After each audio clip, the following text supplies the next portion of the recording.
Hola, soy Sergio Luján Mora, profesor de informática de la Universidad de Alicante, y en este vídeo, que forma parte del curso Introducción al Desarrollo Web, te voy a hablar de la historia del lenguaje HTML. Antes de empezar, me gustaría recordarte algunos de los sitios web en los que puedes encontrar más información sobre mí y sobre mi trabajo, y dos formas de contactar conmigo, a través de mi correo electrónico sergio.lujan@ua.es y a través de mi cuenta en Twitter @SergioLujanMora. Si ya has visto las dos partes del vídeo Historia de la web, su nacimiento, sabrás que Tim Berners-Lee es considerado el padre de la web, porque desarrolló las tres tecnologías fundamentales en las que se basa la web: HTML, Hypertext Markup Language, el lenguaje de marcado o etiquetado que se emplea para crear, para escribir los documentos o páginas web; URL, Uniform Resource Locator, el localizador de recursos uniforme, el sistema de localización o direccionamiento de los documentos web; y HTTP, Hypertext Transfer Protocol, el protocolo o lenguaje con el que se comunican el navegador y el servidor web, y que se emplea para transmitir los documentos web por Internet. Lo que nos interesa para este vídeo es que Tim Berners-Lee desarrolló la primera versión del lenguaje HTML. En este vídeo te voy a explicar la evolución del lenguaje HTML durante sus primeros años. La mejor información sobre los primeros años del lenguaje HTML la podemos encontrar en el libro Rugged on HTML4 del año 1998. Afortunadamente, existe una versión online del capítulo 2 de este libro, el capítulo que está dedicado a contar la historia de HTML. Dave Rugged, uno de los autores de este libro, fue el editor de la especificación del lenguaje HTML durante muchos años, así que lo que nos cuenta en su libro lo sabe por haber sido protagonista de ello en primera persona. Tim Berners-Lee desarrolló el lenguaje HTML a partir de SGML, Standard Generalized Markup Language, un estándar ISO del año 1986 que se emplea para la organización y etiquetado de textos. El lenguaje SGML sirve para especificar las reglas de etiquetado de documentos y no impone en sí ningún conjunto de etiquetas en especial. Por tanto, SGML es equivalente al actual XML. Como podemos ver en este ejemplo, un documento creado según SGML se parece bastante a HTML, o mejor dicho, HTML se parece a SGML, ya que SGML es anterior a HTML. El uso de una pareja de etiquetas para marcar partes del texto en HTML está tomado directamente de SGML, al igual que ciertas etiquetas como P, los encabezados H1, H2, etc., o las etiquetas de lista como OL, UL y LI, que eran muy comunes en lenguajes creados a partir de SGML. Sin embargo, lo que SGML no incluía, y sí que es una invención propia de Tim Berners-Lee, es la etiqueta A con el enlace href para los enlaces o hipervínculos. Recordemos que noviembre de 1990 se suele fijar como el nacimiento de la web. Tim Berners-Lee publicó su primer sitio web y realizó la primera conexión desde un navegador mientras trabajaba en el CERN, el Laboratorio Europeo de Investigación en Física de Partículas en Suiza. Voy a emplear el siguiente diagrama para seguir la evolución del lenguaje HTML. En la parte superior se muestra la evolución del lenguaje HTML, mientras que en la parte inferior se muestra la evolución de los navegadores más populares. Por ahora nos vamos a fijar en los primeros años del lenguaje HTML, hasta la publicación de la versión 4. Las primeras versiones de HTML no fueron estandarizadas, en parte porque su uso no estaba muy extendido, así que no era necesaria una estandarización formal.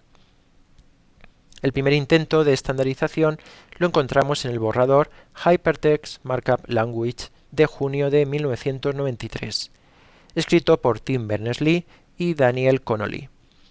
Este documento se considera la primera versión del lenguaje HTML, la 1.0. Daniel Connolly desarrolló el primer DTD de HTML, como podemos leer en este mensaje de junio de 1992. Esta primera versión de HTML no disponía de algunos elementos que son imprescindibles hoy en día en las páginas web, como las tablas y los formularios. Y por otro lado, permitía crear documentos que hoy en día no son válidos, como este ejemplo en el que no aparecen ni la etiqueta head ni la etiqueta body, y la etiqueta title está escrita al mismo nivel que el resto del contenido de la página. En julio de 1993 se comenzó a trabajar en la especificación de la siguiente versión de HTML, que dio lugar a HTML+, en noviembre de 1993, que nunca llegó a estandarizarse. HTML+ estaba compuesto de encabezados, párrafos, listas, figuras, tablas, formularios, texto preformateado y fórmulas matemáticas. La principal novedad de HTML+ es que incorporaba por primera vez las tablas y los formularios.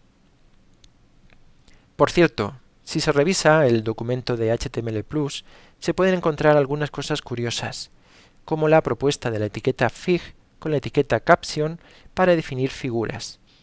¿Y por qué es curioso? Muy sencillo, estas dos etiquetas finalmente no formaron parte del estándar de HTML. Sin embargo, en HTML5, la nueva versión de HTML, incorpora como novedades las etiquetas figure y fig caption, que son muy parecidas a fig y caption. Otra curiosidad de HTML+ es que incorporaba la posibilidad de definir ecuaciones matemáticas en HTML. Esta característica al final no se incluyó en HTML, pero dio lugar a un lenguaje totalmente independiente, llamado MathML, que ya va por la tercera versión. Quizás te estés preguntando, ¿llegó a existir un navegador que aceptase las nuevas etiquetas de HTML+? Sí, por supuesto. Se llamaba Arena y era un navegador desarrollado como prueba de concepto para mostrar las nuevas posibilidades de HTML. En octubre de 1994 se funda el W3C, el World Wide Web Consortium, que a partir de entonces se encargará del desarrollo de las tecnologías que mueven la web. Y por fin llegamos a noviembre de 1995, cuando se publica HTML 2.0, la primera versión de HTML que fue realmente un estándar. En concreto fue un Request for Comments, aún no era una recomendación del W3C. Mientras tanto, empezó a fraguarse la primera guerra de los navegadores, entre Microsoft y Netscape. Un elemento de esa guerra fue la inclusión de ciertas características especiales en los navegadores para distinguirlos de la competencia. Así, por ejemplo, Netscape inventó la etiqueta Blink, mientras que Microsoft inventó la etiqueta Marquee. Ambas etiquetas no han formado parte del estándar en ningún momento y no se deben emplear. En enero de 1997 se publicó HTML 3.2, la primera versión estandarizada por el W3C. Y en diciembre de 1999 se publicó la última revisión, HTML 4.01.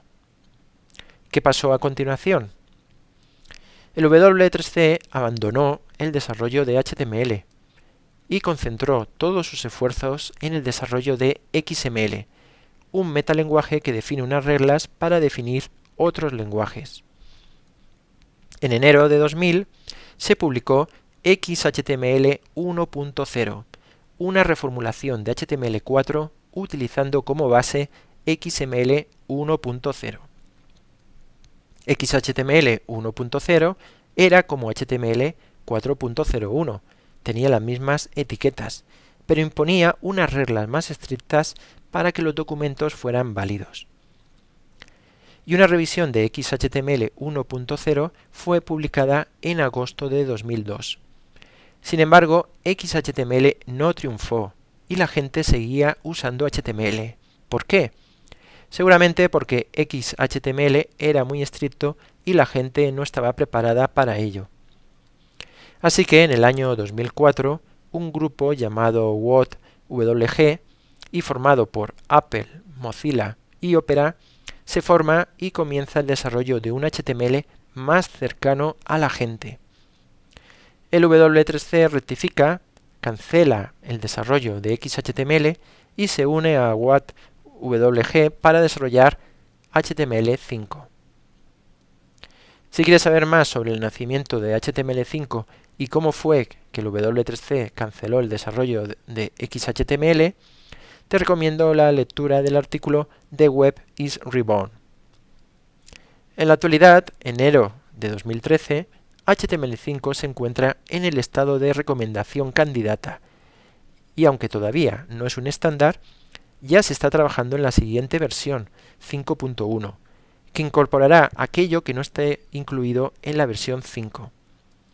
La hoja de ruta que se ha marcado el W3C establece que HTML5 será una especificación oficial a finales del año 2014 y la versión 5.1 a finales del año 2016. Y ya por último, si quieres leer alguna cosa más sobre la historia del lenguaje HTML, por ejemplo, para contrastar todo lo que te he contado aquí, te recomiendo estas dos lecturas.